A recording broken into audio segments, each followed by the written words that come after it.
This week, Pascal Geenens from Radware is with us to discuss hacktivism and the current state of DDoS attacks. Then, in the enterprise security news, not much funding, but we've got 5 acquisitions to discuss.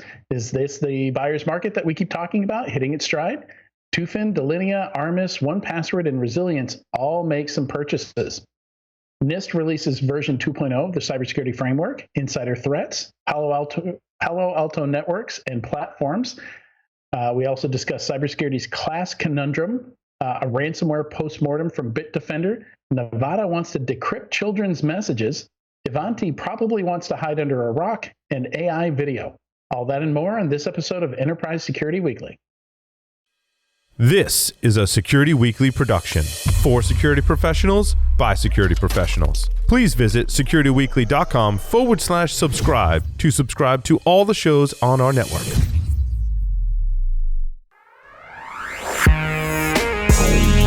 It's the show where we talk security vendors and aren't afraid to name names. It's Enterprise Security Weekly. Identity is at the core of every great digital experience. Ping Identity solutions support the scale, flexibility, and resiliency required by enterprise-level IT teams for lasting digital transformation. With 99.99% uptime and over 3 billion identities under management, they're the only identity vendor that's proven to champion the scale, performance, and security of large enterprises. That's why Ping Identity champions your unique identity needs. They give you the tools to offer your users the right access at the right time, no matter how they connect with you. Visit securityweekly.com/Ping Identity to learn more. 2024 will be the year of cryptography, driven by compliance requirements like PCI DSS 4.0 and the long-awaited NIST-standardized post-quantum algorithms. No longer can enterprises take their cryptography for granted. Cipher Insights from Quantum Exchange brings clarity to citing risk blind spots that other point-and-scan solutions miss. The continuous network monitoring and response tool flags, scores, and prioritizes dozens of crypto risk factors in near real time, displayed through a single user-friendly dashboard for efficient management and remediation. Empower your NOC and SOC teams with actionable intelligence. Demonstrate proof of strong encryption required for zero trust. Gain the visibility and crypto inventory needed to begin your quantum-safe journey. To learn more, visit securityweekly.com/quantum exchange. Welcome to Enterprise Security Weekly and happy Leap Year Day. This is episode 351, recorded on Thursday, February 29th, 2024. I'm your host, Adrian Sanabria, and joining me today is the investigator of insider threats, the captain of content, Katie Teitler-Santullo. How you doing, Katie? I am fine. Is it really 2024, though? Yeah. Did I say the wrong thing? No, just because it's a leap year. Because it's a leap year, yeah. Yeah, it's we're definitely further into February than we would be on 75% of other years. Yes, it's also confusing, but that's okay. Everybody's using it as an excuse. The number of emails I've gotten today with leap year day promotions is incredible. Really? Yeah. Really? I'm sales for all kinds of stuff. The coffee company I use had 29% off for leap year day. 29% off. I guess that's clever. I'm kind of surprised by that. I didn't think anything of it until I popped up the day of the year calendar and leap year day popped up. But yeah, I guess if you got to market something, any little thing like that helps. Why not? Obviously, you don't buy enough stuff. I don't think that's actually true, though. I do. I buy enough stuff. I just don't look at those emails. Most of those emails, I'm pretty brutal in my email inbox. It's already dumpster fire as it is, so I filter out as much of that stuff as possible. Oh man, really? I'm an inbox zero kind of person, and it drives me absolutely crazy when I have to keep things in my inbox. Oh wow, yeah, it's I mean, I go to zero on one of my personal accounts. The other one is the Gmail account's a lost cause. I'm never catching up with that unless I just burn everything down. I think I have 3 emails in there, and it's really upsetting my OCD. Yeah. So even, yeah, definitely close it during the show. That would mess with me as well. No, it's not open now. But even though it is still February, we are creeping closer and closer to RSA Conference. Security Weekly listeners can save $100 on their RSA Conference 2024 full conference pass. RSA Conference will take place May 6th through May 9th in San Francisco, and will be parts of it are on demand still as well. I guess that's something that we're just stuck after the pandemic. To register using our discount code, you can visit securityweekly.com/RSAC24, RSAC24, and use the code 54U SEC Weekly. So 54U SEC Weekly. We hope to see you there. I am speaking there, and I found out I am speaking at B-Side San Francisco also. So I'm excited about that. I haven't spoken at RSA since maybe 2019. Wow, that'll be fun to go back there again. What track are you speaking on? I don't recall what track they put in me, but I'm speaking about SaaS security. Okay, we were trying for a little shameless self-promotion, but you can search Adrian on the RSAC website. I'll be the only Sanabria there. You will be the only one, and with the flowing locks, much less. Yeah. Yeah, I'm pretty easy to spot in a crowd.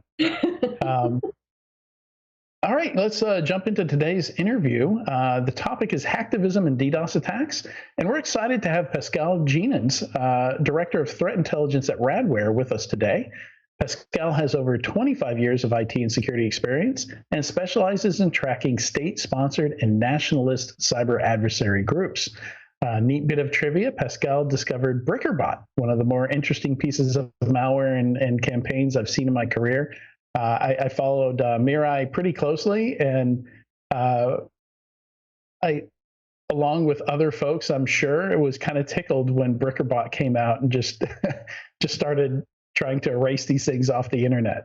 But welcome to the show, Pascal. Maybe you can tell us a little bit more about what that experience was like. Thank you for having me. I'm honored to be here. So my name is Pascal Geenens. I'm the Director of Threat Intelligence for Radware. And in my day-to-day, what I do is basically trying to hunt bots, so like BrickerBot, for example. But I'm tracking mostly threat actors, trying to understand how they work, what kind of tools are they using, and also what are their motivation, which means, as you already said in the introduction, that will be mostly hacktivists right now, because hacktivists are like the number one, or for me, like a prime target. And it's also easy because they make it easy on me, because they like to brag about their attacks. So they're actually exposing a lot of information and giving a lot of information.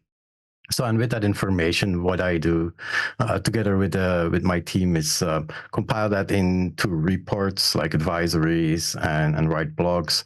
Also do some webinars, try to inform our customers about the threats, about the risks. Whenever there's a big vulnerability, try to assess the risk, try to understand what is that vulnerability about, who is it impacting, why is it impacting them, and how should they treat it going forward. Yeah, and would you include lapses under that category of hacktivists? Like, when I think hacktivists, I think folks with a more focused purpose, as opposed to the younger folks who tend to be a little bit more aimless. Yeah, well, the hacktivists that I'm tracking are a little bit have a specific aim. They go after companies typically, because if you look at the pro-Russian patriotic hacktivists, they would attack pretty much any company or country based on something they said bad about Russia. So whenever there's a president that goes online and announces a new package for supporting Ukraine, you will see Russian hacktivists come in. And then you have other hacktivists, of course, that are in other parts of the world, like Anonymous Sudan, which is contested a little bit because some think it's a black flag operation by the Russian GRU. I still think that the guys are from Sudan and who started out more doing religious hacktivism. But coming into the trends that we see, one of the things that we see happening with hacktivists is that they start with a motivation and with an ideology, with an idea, but we see some of them now turning towards going more after the financial gain. So Anonymous Sudan recently announced Infra Shutdown, which is a new botnet that he's partnering up with, and he's trying to sell that botnet to perform DDoS attacks.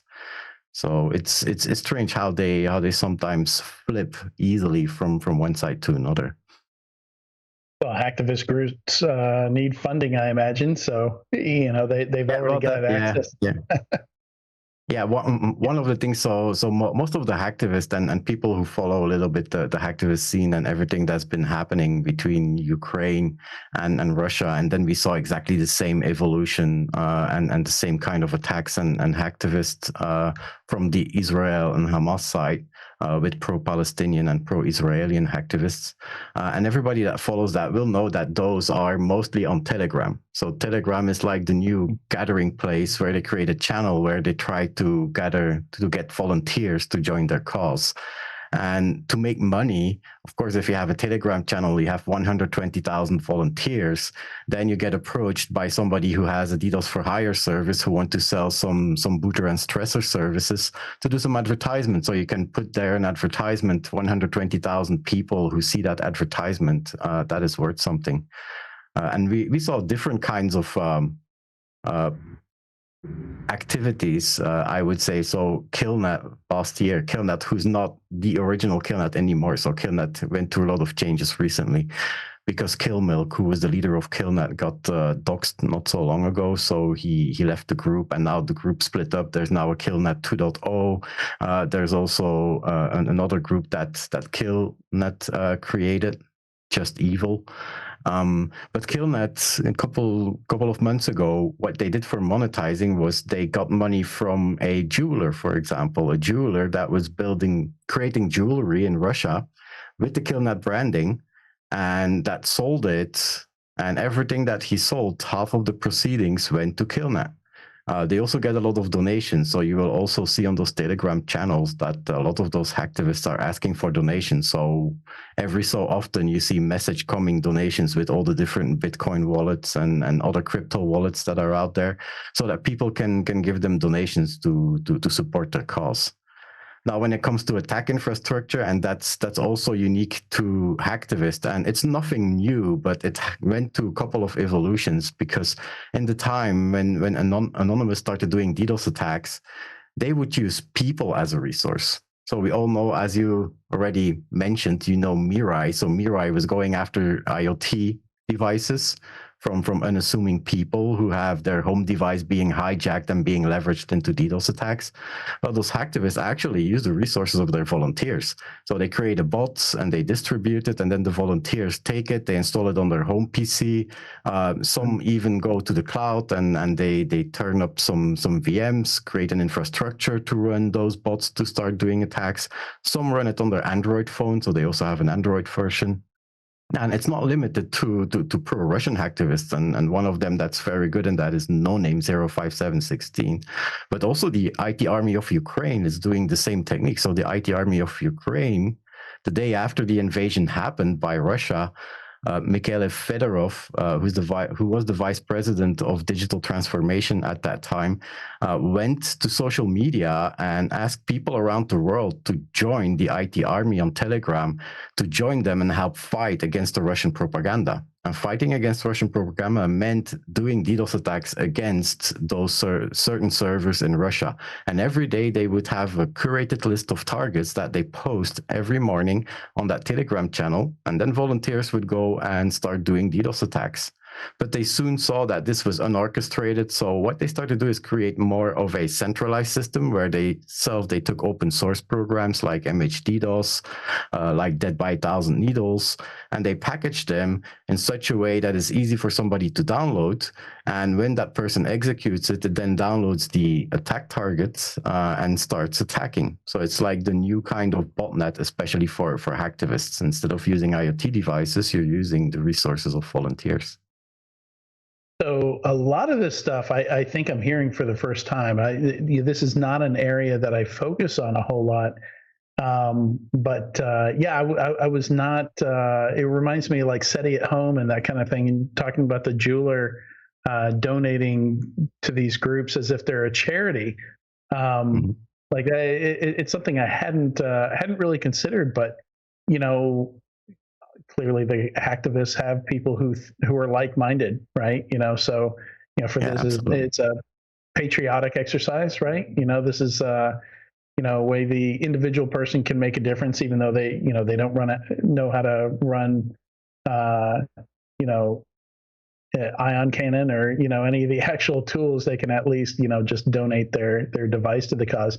Yeah, it's really interesting. The idea of somebody just having an app on their Android phone that just casually reaches out and attacks targets. Yeah, we have seen a lot of evolutions because of that. So the IT Army of Ukraine also started documented and explaining, giving a lot of education on how to download tools, how to get even access to free tiers of Google Cloud and Azure, for Amazon and for OVH, Ocean. So there, Hetzner, there are different clouds that they have a tutorial that explains, look, you have to give your credit card, but you will not have to pay in the first 2 months, because the first 2 months are free. So you can set up that machine and then you can install or download the bot, and then you can give us the root password. We will take over, we will install everything, run everything for you, manage everything. And then you will see on your Telegram that you registered with and where you pass where you give us the root password. You will get updates whenever we do attacks, so that you can keep track of attacks that you're doing. And with No Name, it even went a little bit different, because there they wanted their volunteers, and to create a better community and more engagement across their volunteers, what they did is they created leaderboards. So they created so they had their bots. Everybody can download the bot. The bot downloads targets, starts to do DDoS attacks, and then reports every 2 minutes to the server and provides the server with statistics, how many attacks that bot has been doing. And with that is also a user that's registered in Telegram that is linked with the attacks from that bot. So that way they create leaderboards. And to make it even more interesting, No Name started to pay out the top 10 in that leaderboard. So that means if you're in the top 10 of that leaderboard, you get crypto in exchange for the number of attacks that you're doing. Profit sharing. This is fascinating. I hadn't realized it had gotten to this point, but I guess, so again, let's jump back to Mirai. For folks who don't know, Mirai was a botnet, a group, whatever group created it, I don't know the details, realized that there are just a lot of IoT devices out there with default credentials on them that were just waiting to be scooped up and repurposed. And so they did that and set a whole lot of DDoS records after they built that botnet in terms of volumetric attacks. And DDoS very much got put into the daily news cycle. There's the one attack against sorry, say again. Dying DNS. Yeah, Dying DNS. That impacted AWS, which in turn impacted a lot of popular websites like Twitter and Netflix. Things like that. Yeah, Netflix. Yeah, and it was, but it sounds like things, this has become a lot more normal, commoditized. We don't see it in the news as much, but it's fascinating how much the culture of these kinds of, because clearly these attacks never stopped, right? But just the culture of it's really interesting to me. Also there's the whole gaming side of this as well. Like DDoS attacks are commonly used by and those services are used by people who play video games and get angry at other people who play video games. And it's I think these are the kinds of things you never could have predicted, right? Before that. Yeah, and actually the origins of Mirai come from gaming. So one of the authors was Paras Jha, and Paras Jha, he had a business where he was running Minecraft servers, and you see that often. So many of the nets that I discovered around that time, around 2016, 2017, were gamers, or better services for gamers. So what they do is they provide a server, a platform where gamers can host their private server. So you can have your Minecraft private server, and exactly the same thing. You can have a GTA private server, for example, and then there's extra modules that are on top of that, and that can bring in a lot of money. And the one who runs that server, what those providers do that provide actually the resources, so the virtual private machines where the server is deployed, they provide them a full stack of services. And that full stack consists of one, a platform where they can install their servers, but also access to a DDoS tool to DDoS competitors. So, and in the case of Mirai, Mirai was one of the tools that was created to perform those DDoS attacks against competing Minecraft services. But at the same time, they also provide DDoS protection against for Minecraft servers. So what those people can do is not only can their customers use the DDoS attacks to go against their competitors, but then the one who provides the platform services can go to that other customer who was attacked and say, hey, if you want protection, you can come to me, and I have DDoS protection to provide to you. So Mirai came from that context. However, Mirai grows so big that they started renting it out. And the way that I understand it is that DynDNS, the attacks on DynDNS were oopsie. That was a customer that rented the Mirai botnet and started performing attacks. And the owner of the botnet was like, oh, what's happening here? And that's how Mirai got into open source. So what he did is he actually took his code, throw it into the public domain so that everybody could download it and start running their own botnets. And hopefully in all the confusion, it will get more difficult to track down who was behind Mirai and who was operating it, so that the authorities could not find him. So trying to create a smokescreen, which clearly did not work. So Paros Jao was apprehended for that.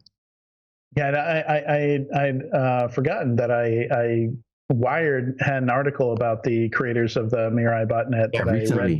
I read. Pretty recently. Joshua White and Paros Jao, those were the two key persons that were involved with Mirai.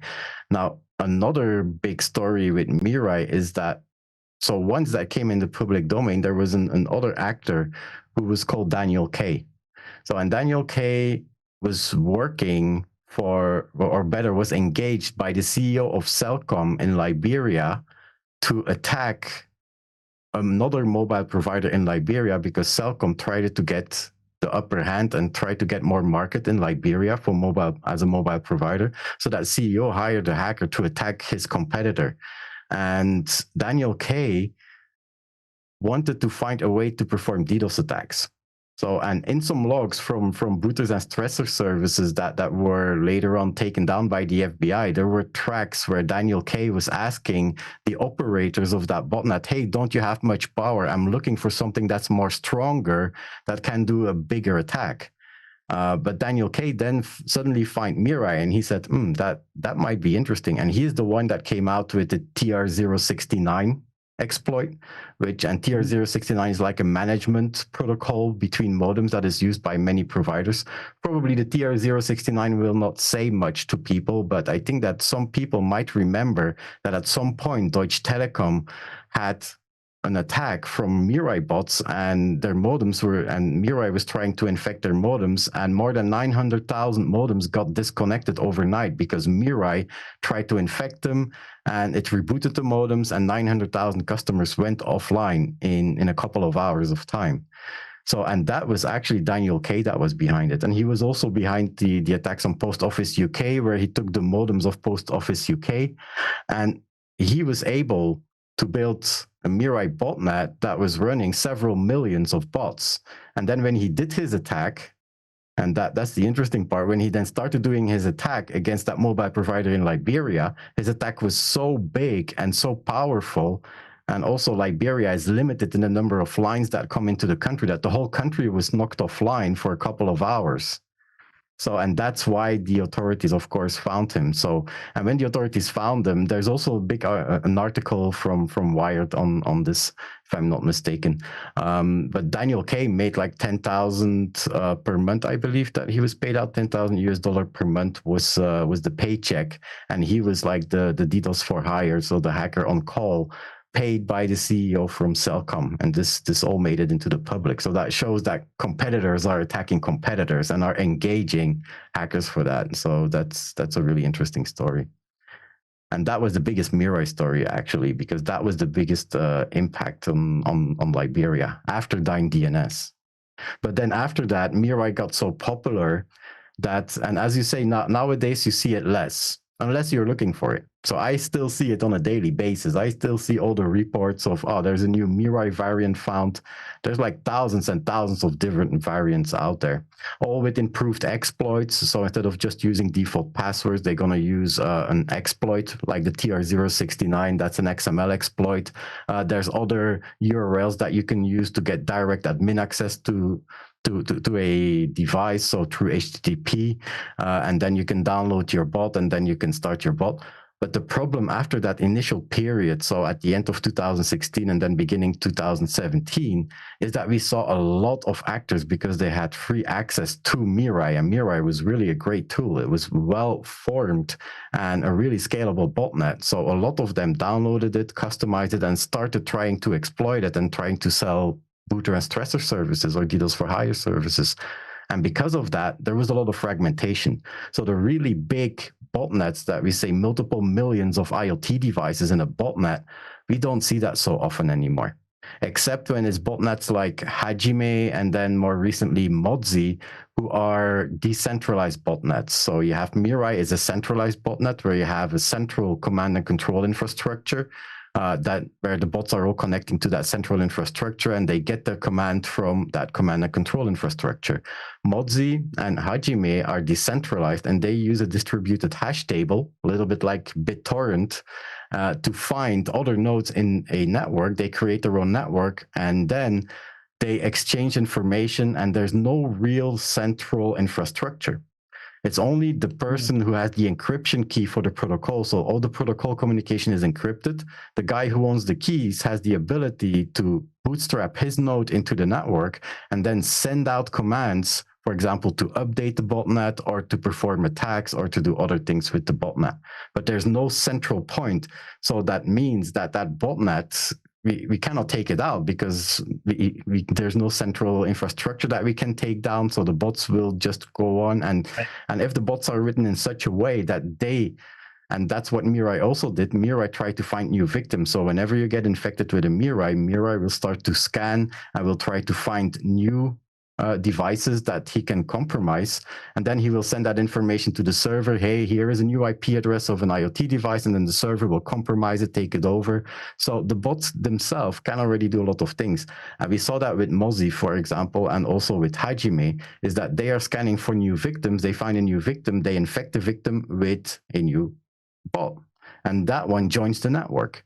So, and with Mozi, even when Mozi was apprehended like 2 years ago, the authors of Mozi were apprehended with the help of NetLab 360 in China.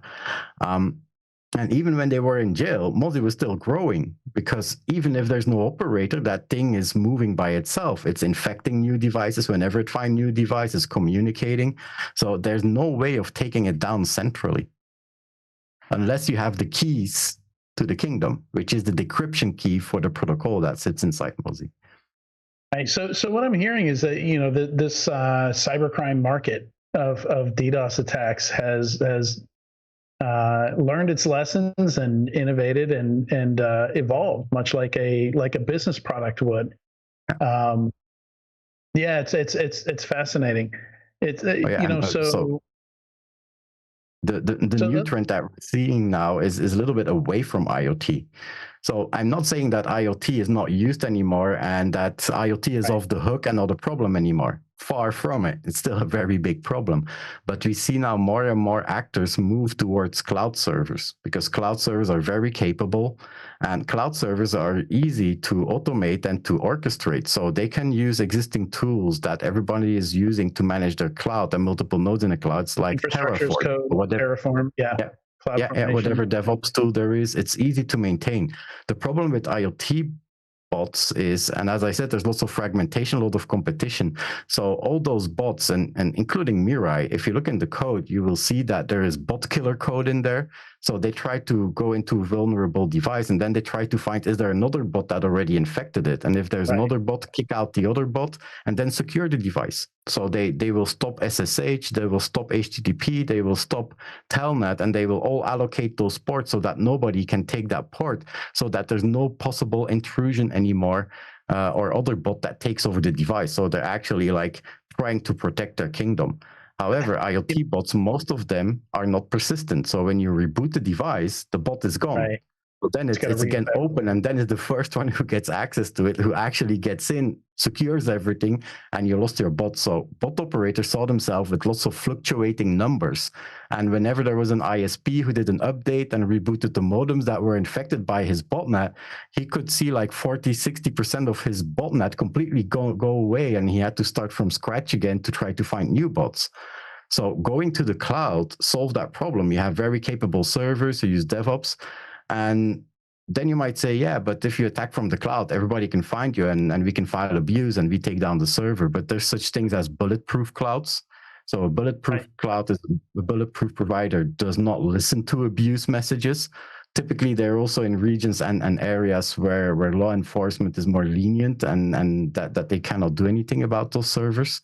And also to perform attacks. So if you perform attack from an IoT botnet, you have like hundreds of thousands of different IPs that are attacking you. So to do detection is much more difficult than you would have one single IP address that is sending a whole large volume to you. You can say, oh yeah, that one IP is attacking me. I just blocked the IP address, attack done, over. I mitigated it. But if you have 1 million IP addresses that are attacking you, well, it's a little bit more difficult. You have to find the difference between a legitimate IP and a non-legitimate IP, and it's much more involved in terms of mitigation. So what they do, instead of using the cloud, so they use the cloud servers to generate the attack traffic. And the attack traffic that we're seeing is now more and more layer 7 attack traffic, web DDoS, so HTTPS requests. And they proxy that through proxies. And those proxies, in some cases, are compromised IoT devices like MikroTik that are being leveraged as illegal proxy servers. So now they generate in the cloud and then they proxy every request that they make on a cloud server. Per request, they switch the proxy and they go through another proxy. So for the victim, it looks like there's hundreds of thousands of IP addresses that are attacking, but actually the stream is being generated from a single bulletproof cloud server that is creating that attack. Yeah, and MikroTik devices are... Go ahead. Go ahead. So IoT is not off the hook yet because there's other attacks. So what we saw was a big increase in web DDoS attacks. So going to layer 7, going after that application. But also another thing that we saw is a big increase in DNS layer 7 attacks, so DNS query. Like the water torture that you mentioned, the attack that Mirai did on Dyn DNS, that was water torture attack or pseudo-random domain name, subdomain name service attack. So what they actually do is sending DNS queries with the right domain name, but with randomized host names. And what happens with this, if you have lots of devices that are doing those queries, those random queries, that query will be sent to the provider DNS. Provider DNS will try to find out who is the authoritative DNS server, send a request to the authoritative DNS. He will receive the request, he will look up and he will say, oh yeah, no, that host does not exist, so send an error back. So, but if you do that with enough devices, you put so much load on the authoritative DNS server that it goes down. Now, typically DNS servers can do challenges to find out if the other end that's communicating with them is a legitimate client. But yeah, if it's the provider DNS that is forwarding the query, it is a legitimate one. So challenges do not help. Also, when they start to suffer on the DNS side, and we saw that with Dyn DNS, once they started suffering, DNS servers all around the world were doing retries because they send the requests and Dyn didn't answer in time. So what they did is retry and retry. So you get an amplification effect on top of everything that is the DNS request, or the random DNS request. And for this use case, IoT is the perfect architecture. You cannot replace that with a cloud. So if you want to do a DNS, layer 7 DNS attacks, I would advise to use an IoT botnet. If, however, you want to do web application layer 7 attacks, then typically they will leverage big cloud servers that have more processing power, because those IoT devices are limited in processing power. So it depends a little bit on the use case. And as you said, yeah, they evolve and they get smarter and they find better tools. Yeah, it's a lot of fascinating stuff there. It's using cloud providers is it makes sense because it's always there, and you can count on being able to just spin up more compute on a cloud provider versus these IoT devices where if they get bricked, if they get secured, you could lose them forever. So I would imagine those are the more valuable resources that people don't want to risk burning as much versus the hosting providers, the bulletproof stuff that's always going to be there in some maybe differing levels, and maybe you got to switch providers, right? But it's always going to be there in some form. Yeah, absolutely, especially for those who are in it for the business. So like booter and stressor services, DDoS for hire, who are selling access to a botnet and to DDoS attacks for a subscription fee.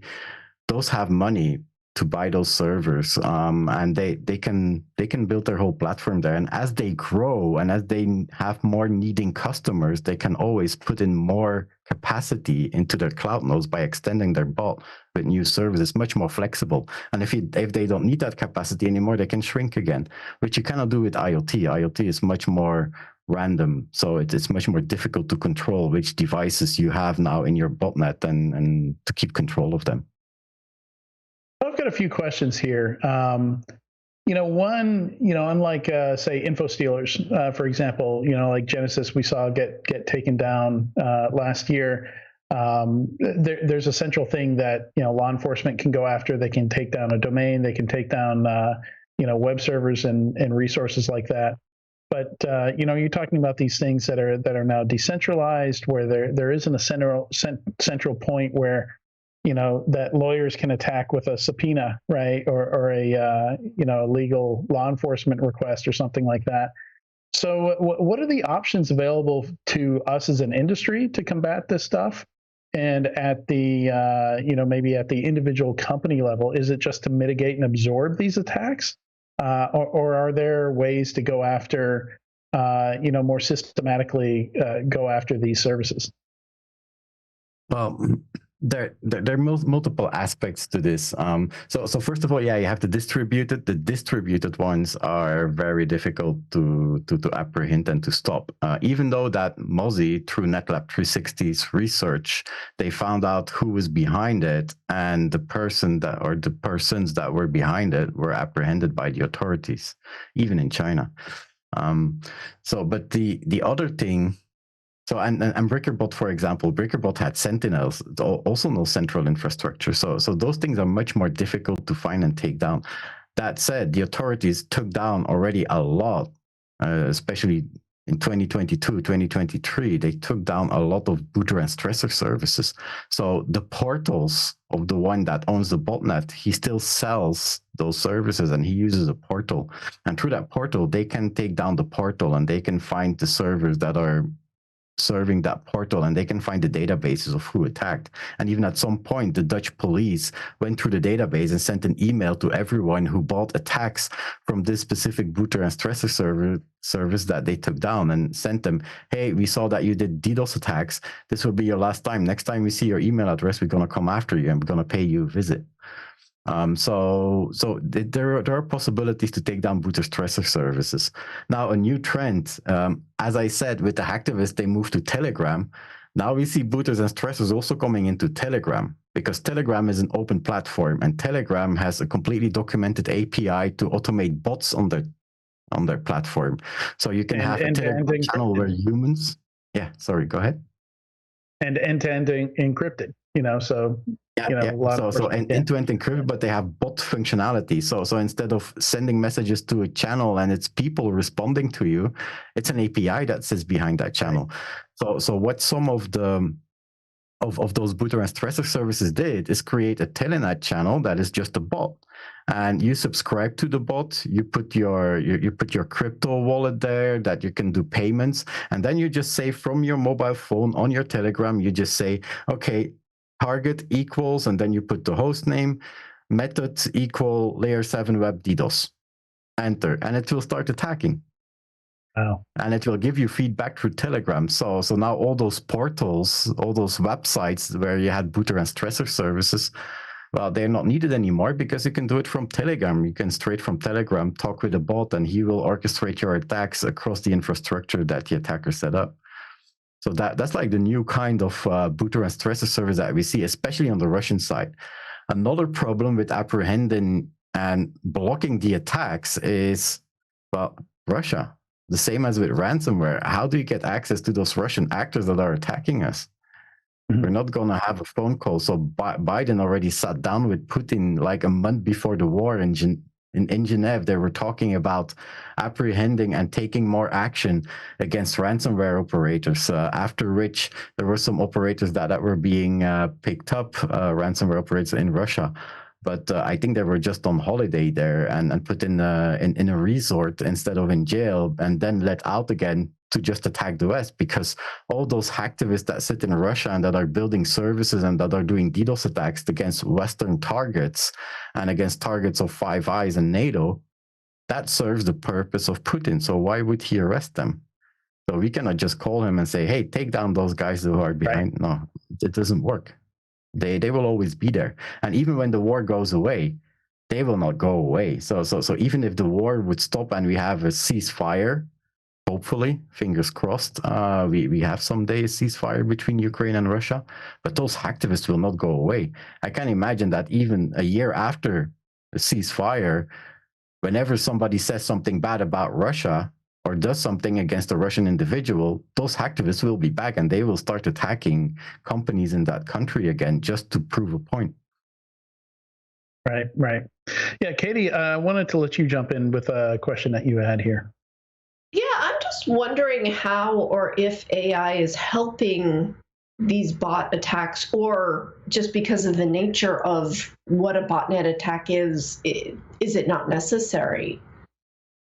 Well, AI has limited impact, and with limited, I would say limited on the sophistication, not on the number of threat actors. So what we see where threat actors are using AI, and they use it in the same way that we do. It's to increase their productivity and to fill gaps where they're not good. And most of the use cases would be everything that is open source intelligence. So use AI to find information about a company, to automate. On one side, you have the spear phishing that you can automate, but also for attackers, DDoS attackers, it might be to find out more information about the company. What is the IP address? How are they protected? So that's one area that we see them using it. The other area is and that's more for the lower end of threat actors. And that's something that I see and that I also explained in the report. I see the biggest impact from generative AI on the threat landscape, not one that increases the sophistication of the attack, but one that increases the average sophistication of all the attacks. So before, we had like a curve where all the starting attackers, so there's a big number of unsophisticated actors out there. They don't know how to script. They don't know what to do. They just have a couple of tutorials now from the IT army of Ukraine, but they cannot build their own botnet because they don't know scripting. Well, now they have a tool called ChatGPT or Gemini where they can ask, hey, build me a script to do this and that and that and that. And it will build that script. Now, it's not ideal. It will take them a long time to get that script done, but it's much better than they have zero experience, so they cannot build it. But now they have a tool that they can use to build a script like that and run that script. So the average sophistication will now shift more to more sophisticated attacks.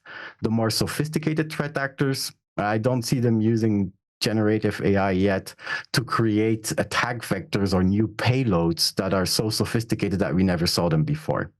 It might be leveraged to go through open source code and try and find vulnerabilities.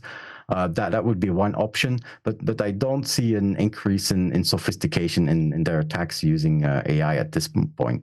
But I do see an increase in average sophistication. So there's no more skits, so to say. They're all like medium range sophisticated attackers because they have access to a tool that brings them there much faster than before. Before they had to learn everything themselves.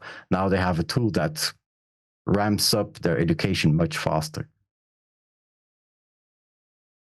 So it sounds like it's helping them more than helping us, is what I'm hearing them.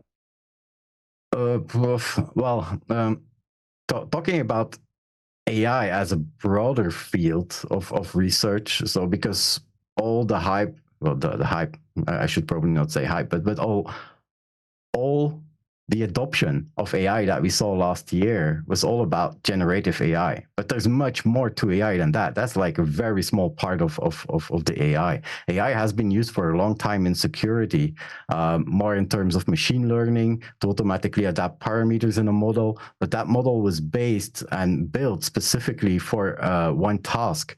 There's pen testing. There's pen testing programs out there like Deep Exploit, who is leveraging machine learning and also where you give feedback to the learning system to learn how to do attacks. There's another one that's out there that can do pen testing on web application, and that is just sending queries to a web application and then is using genetic code, so genetic programming to reprogram different kinds of payloads and to generate new URLs and then feed that back into the system and see what happens with that. And those are very successful for pen testing.